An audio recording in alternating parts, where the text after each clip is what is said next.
2015 में दिसंबर के महीने के अंदर इलेक्ट्रिक व्हीकल एक्सपो इंडिया में शुरू हुई। इस तरह की एक्सपो पहले अमेरिका में डेट्रॉयट में लगती थी और स्टुटगार्ट जर्मनी में लगती थी। इसके अलावा बड़ा जिनेवा मोटर शो तो पिछले 90 साल से ऊपर से हो ही रहा था और चाइना में फूजियान में इसी तरह की एक बहुत बड़ी एक्सपो लगती थी। जब ये विचार आया कि इंडिया का ईवी एक्सपो मार्केट बड़ा होता जा रहा है और इसके अंदर बहुत सारे मैन्युफैक्चरर्स, ट्रेडर्स, रिपेयरिंग करने वाले और उसके अलावा खरीदने वाले बायर्स आने शुरू हुए, तो उसके लिए एक व्यवस्था बनने के लिए बात आई। जब ये बात निकल के आई कि इन सभी लोगों को एक मंच पे लेके आया जाए और इनको इकट्ठा करके कैसे स्टैंड अप इंडिया हो, स्टार्टअप इंडिया हो और मेक इन इंडिया हो, इसकी बात निकल के आगे आए। और आप जानते ही हैं कि ministry of road transport and highways जो बहुत स्पीड से काम करती है और लगभग 2014 में भारत में और सबसे तेजी से काम हुआ वो इस आज भी याद है। जब मई के अंदर सरकार बनी तो हमने जून के अंदर रामलीला मैदान में 50,000 रिक्शा चालकों की एक रैली की। वो रैली का कारण ये था कि उन लोगों के पास ड्राइविंग लाइसेंस नहीं थे,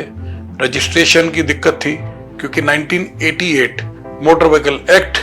और 1989 रूल में ऐसा प्रावधान नहीं था कि मोटर से चलने वाले इस तरह के 3 व्हीलर रजिस्टर हो सकते हैं और कमर्शियल काम कर सकते हैं। और आप समझते हैं कि इंडिया में ज्यादातर पैर से चलने वाले व्हीकल चलते थे और ये ऐसी प्रथा थी जिसको खत्म करने के लिए प्रण लिया और उसको देखते हुए ये रैली हुई। और इस रैली के अंदर सरकार ने बताया पूरे देश को कि कैसे सरकार अपने विजन को आगे लेके जा रही है। और 20 दिनों की बनी हुई सरकार ने निर्णय लेते हुए और 8 अक्टूबर 2014 को इसका गजट पास किया और आज आप देख रहे हैं कि लगभग 1 करोड़ लोगों को इसमें रोजगार मिला है, जिसमें मैन्युफैक्चरर्स हैं, ट्रेडर हैं और रिपेयर करने वाले हैं। और सबसे ज्यादा जो आदमी को आदमी खींचते थे वो प्रथा खत्म करके ड्राइवर्स हैं। मुझे आज बड़ा गर्व होता है कि मैं इलेक्ट्रिक व्हीकल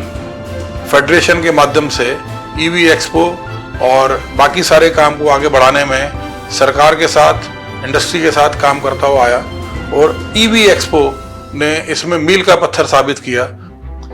मेरे को आज वो दिन याद है कि हम लोग सभी लोगों को इकट्ठा करके जब एक मंच पे आए तो उस समय कितना गर्व का विषय था और कितना हमें सम्मान महसूस हो रहा था कि सरकार हमें इस नज़र से देख रही है कि हम देश को एक लेवल आगे की इकोनॉमी में लेके जा रहे हैं। और जो आज हम सपना देखते हैं $5 ट्रिलियन की इकोनॉमी में जाने का, उसमें ईवी अपने आप में एक बहुत बड़ा सेगमेंट था। मुझे वो दिन भी याद है कि इस एक्सपो के बाद विज्ञान भवन के अंदर मुद्रा बैंक योजना का लॉन्च हुआ और आदरणीय प्रधानमंत्री जी ने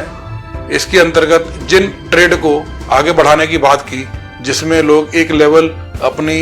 इनकम ऊपर करके आएंगे सेल्फ एम्प्लॉयमेंट स्कीम में, उसमें ई रिक्शे के मैन्युफैक्चरर्स, ट्रेडर और ड्राइवर को सबसे आगे रखा गया। और मुद्रा बैंक योजना का जो करोड़ों लोगों ने लाभ उठाया उसमें ई रिक्शा ट्रेड के लोग सबसे आगे थे। मैं आपको बताना चाहूँगा कि जो 2015 के बाद गति पकड़ी मैन्युफैक्चरर्स ने और जो कोई भी व्यक्ति 10, 15, 20 लाख की